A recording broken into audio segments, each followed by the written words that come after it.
জয়পুরহাট জেলার পাঁচবিবি উপজেলার অন্তর্গত ধরঞ্জি ইউনিয়নের সীমান্ত ঘেঁষা উচনা দাখিল মাদ্রাসায় আজ মাদ্রাসার হলরুমে দাখিল ষষ্ঠ শ্রেণীতে ভর্তিকৃত ছাত্রছাত্রীদের নবীন বরণ অনুষ্ঠান অনুষ্ঠিত হয়েছে। বিস্তারিত দেখুন জয়পুরহাট থেকে আব্দুল কাইয়ুমের প্রতিবেদনে।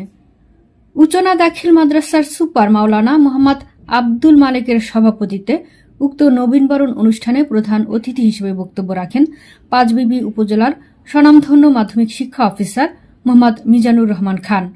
তিনি বলেন, তোমরা যদি মানুষের মতো মানুষ হতে চাও, পড়াশোনার বিকল্প নেই।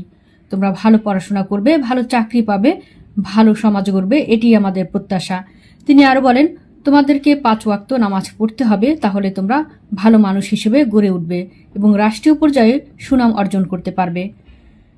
বিশেষ অতিথি হিসেবে উপস্থিত ছিলেন উপজেলা একাডেমিক সুপারভাইজার মোহাম্মদ জহুরুল ইসলাম, মাদ্রাসার সহকারী মাওলানা মোহাম্মদ মোজাম্মেল হক, সহকারী শিক্ষক মোহাম্মদ নবির উদ্দিন, মোহাম্মদ হাসানুর রশিদ মন্টু, মোহাম্মদ মিজানুর রহমান সহ অভিভাবক ও মাদ্রাসার 6ষ্ঠ থেকে 10ম শ্রেণীর ছাত্রছাত্রী বৃন্দ।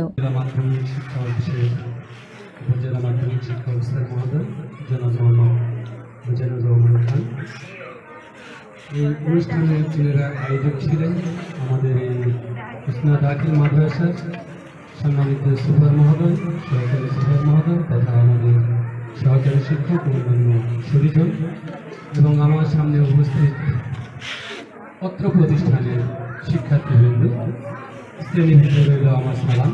আসসালামু আলাইকুম। আসলে আমার এখানে সুপার মহোদয় ইনভাইট করেছেন গত বৃহস্পতিবারে, আমি শুনেছি এবং তৃতীয় আমন্ত্রণটা গ্রহণ করেছি। এই কারণেই যে পাঁচবিবি উপজেলায় আমি 1 তারিখে যোগদান করি, 1/1/2025। যারা ক্লাস 6-এ নবাগত, সেই রকম নবাগত আমি এই উপজেলায়। এই জন্য আমি এই উপজেলায় সকল স্তরের জনগণ তথা আমাদের শিক্ষা পরিবারের সকলকে স্বাগত জানাচ্ছি এবং সকলকে শুভেচ্ছা জানাচ্ছি। পাশাপাশি আমাদের যে শিক্ষার্থীবৃন্দ ক্লাস 5 থেকে 6-এ এসে ভর্তি হয়েছে, তিনাদের জন্য এই মাদ্রাসার পক্ষ থেকে আবারও শুভেচ্ছা এবং স্বাগত জানাচ্ছি।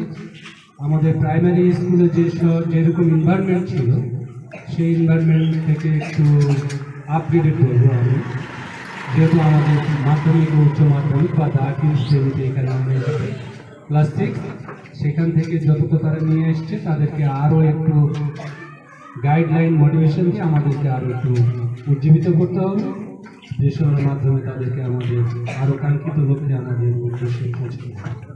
পাশাপাশি যারা 6 থেকে 7 এবং 7 থেকে 8, 8 থেকে 9, 9 থেকে ক্লাস 10-এ উঠেছি, তিনাদের জন্য আমি মনে করি যে নতুন বছরের নতুন বই পাওয়ার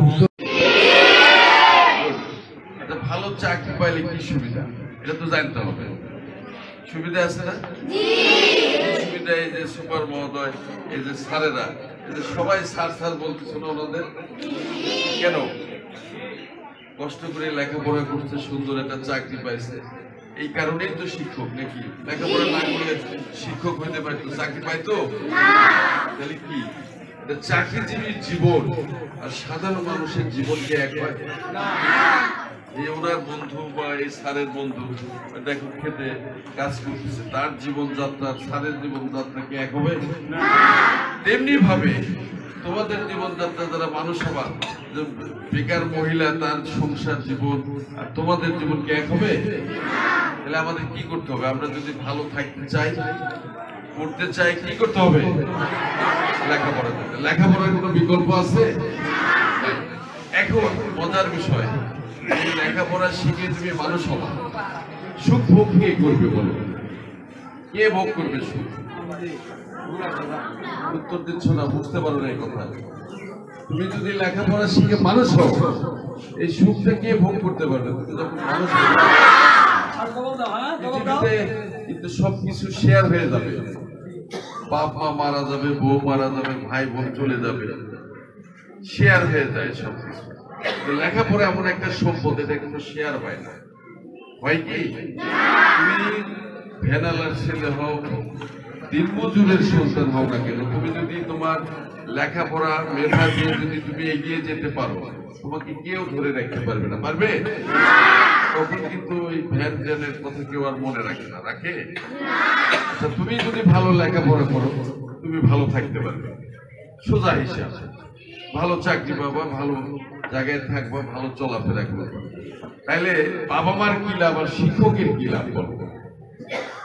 শিক্ষক প্রাণ ভরে বলবে যে 2005 সালের দাখিলের ব্যাচটা অমুক ছাত্র আমার আজকে ডাক্তার, অমুক ছাত্র আজকে ব্যারিস্টার, অমুক ছাত্র আজকে ম্যাজিস্ট্রেট, এইটুকুই পাওয়া যায়। আর কিছু হবে? তোমরা কি বেতন ছাড়তে দিবা? কেউ দেয় না। এটি হচ্ছে শিক্ষকের পাওয়া। আর গার্জেনের পাওয়া কি? ওই বাবু কি পাবে? পিতা মাতার কি লাভ? উনি মৃত্যুর আগে হয়তো দেখে যাবে যে তার সন্তান মানুষ হচ্ছে, এই তো, আর কিছু। তাহলে তোমার টাকা পয়সা কি কেউ নিচ্ছে? ওই বাবু ছাড়েরা। তাইলে লেখাপড়া শিখে মানুষ হলে তোমার সুখ তুমি ভোগ করবা। তোমাকে কেন বলতে হবে যে পড়ো পড়ো পড়ো? বলো, আমি ভালো পড়লে আমি ভালো থাকি, আমি ভালো পড়লে আমি শিক্ষিত হবো, আমি ভালো পড়লে আমি ভালো চাকরি পাবো। তাহলে সুখটা তো আমার, নাকি? এইটার বিষয় কেন বাবা মাকে বলতে হবে পড়ো পড়ো পড়ো? শিক্ষককে কেন পিটাইতে হবে পড়ো পড়ো পড়ো? এইটি কিন্তু আমি দ্বিমত পোষণ করি এই জায়গায়। তো আমি আশা করবো যে তোমরা মনোযোগী হবে পড়ার বিষয়, যে নিজের জীবন নিজেকে করতে হবে।